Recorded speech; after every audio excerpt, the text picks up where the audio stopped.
Before I touch a single tooth, I run every case through a 10-point checklist. Here's exactly how that played out for this patient. Let's break it down.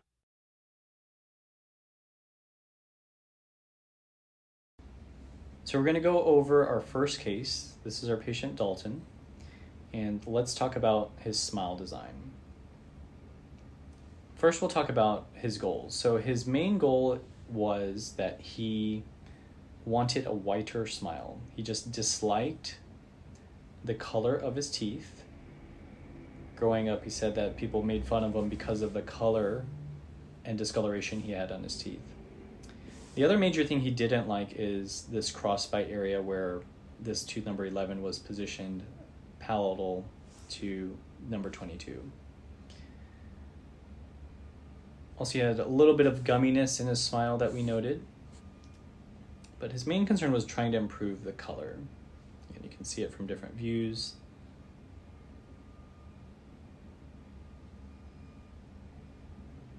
But just a lot of discoloration on those anterior teeth.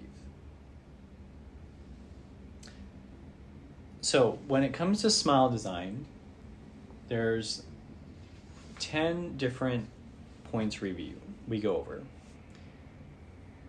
First thing we do is review the patient's goals like we just discussed. Then the next thing we look at is the size of the teeth. And we look at the size of the teeth in proportion to their face.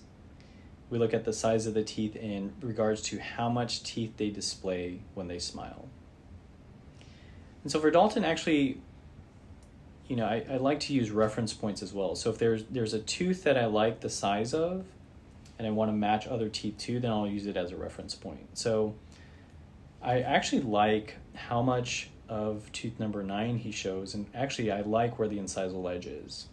So when I start to design his smile, I'm going to want to think about the gum line as well, because that has to do with the size as well. So when I'm saying size, I'm talking about the incisal edge position as well as the gum line. So collectively, we want to get an idea or a new measurement of the size of the centrals, because we use the size of the centrals to dictate the rest of the size of the smile. So we're going to look at the measurement of a tooth we like, or maybe even sometimes we'll even build up a tooth to get a visual cue of how long a tooth should be. We're looking at how much teeth they display when they smile, how much tooth they show when their lip is at rest as well. So first thing we're going to determine is the size of the teeth. Next, we're going to look at the gum line to see where we want to make any gum line modifications. So again, we're just looking for levelness, we're looking for symmetry. And again, I'll usually use some sort of reference point. So in his smile, I like the position of the gum line of number 6. I'm not saying that I would raise everything to that level, but I definitely would start to try to bring things closer to that level. So I'm definitely going to include some laser gum contouring, some gingivectomy on these bicuspids over here, and the 2 centrals over here, maybe a little bit more on number 8 than 9, and also this area as well. Definitely with this tooth being positioned the way it is, we definitely have to raise the gum line here, raise the gum line here. The next thing we're going to determine and talk about is the overall shape of the teeth. He's a guy in his late 20s, early 30s, and so we want a little bit more of a masculine shape to the teeth. Another big thing we ask the patient is if they like the pointiness of the canine, if they want a flatter canine, if they want a flat across look with the incisal edges, if they like teeth that are more rounded. Again, for guys, we're going with a little bit more of a masculine, more flat edges and so forth. The next thing we talk about is the color. And again, one of his main reasons for doing a smile makeover is the color of his teeth. So we're going to talk about the goal color that he's looking for. So our go-tos are usually, anywhere from a BL2, a BL3, a BL1.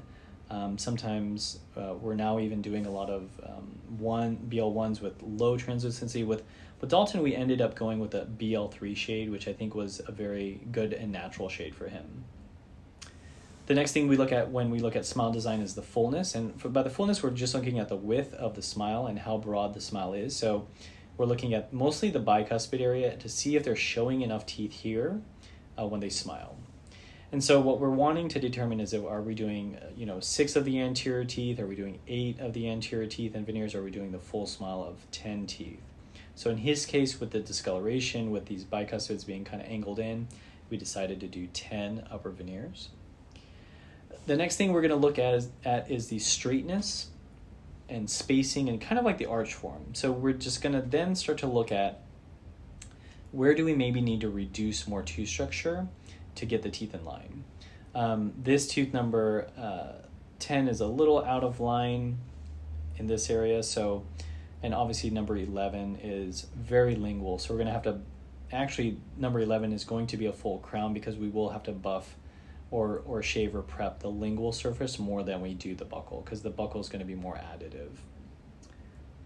So any teeth that are out of line, if they're spacing, we're just trying to look at and determine what our strategy is there.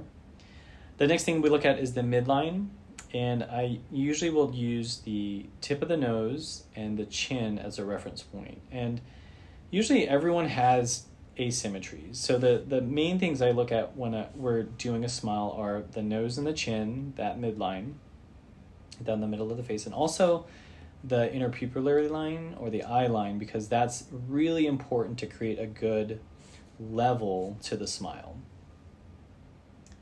The next thing we look at when we look at a smile is the cant, or to see if there's any cants. Like, do the teeth recede as they get further back? Do they get shorter as they get back?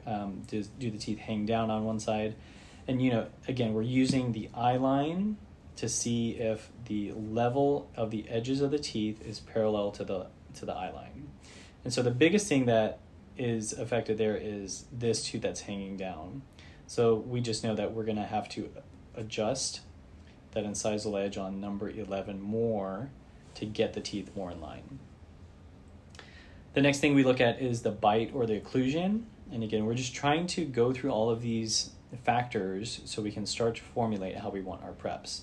So his occlusion is actually pretty good. He's a little bit open on this photo, but the main thing on his occlusion is the tight area here, and otherwise the occlusion is pretty good. So I know I can do kind of like a traditional veneer prep on these. This tooth is going to be a full crown, so I'm having that conversation with him.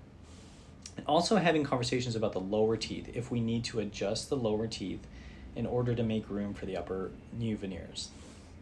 So with this area being tight, we definitely talked about rounding off the corner or the tip on that canine, also rounding off the corner here to make it more symmetrical. The next thing we'll look at is the overall function. So we're looking at, are they a heavy bruxer? Are they have heavy occlusion? Do they have a lot of excursive interferences? And just overall evaluating the overall function. That's the next step. And then the last thing we look at in smile design is to figure out if it's like a combination case. Do they have implants? Do they have crowns? Do they have veneers? Do they have old crowns? Do they have root canals? And basically, the bottom line question we're trying to ask is the base shades that we're dealing with, are they going to be different? So do we have to vary the thickness of the restorations? Do we have to think about using different cements? Do we need to block out preps because they're darker or a different material? So I usually call it like if it's mixed media, or like in his case, he had these are all natural teeth in the anteriors. He did have some old restorations on his bicuspid, so we're going to do a little bit more of like still porcelain restoration, but a little bit more like a porcelain onlay or inlay type restoration on those.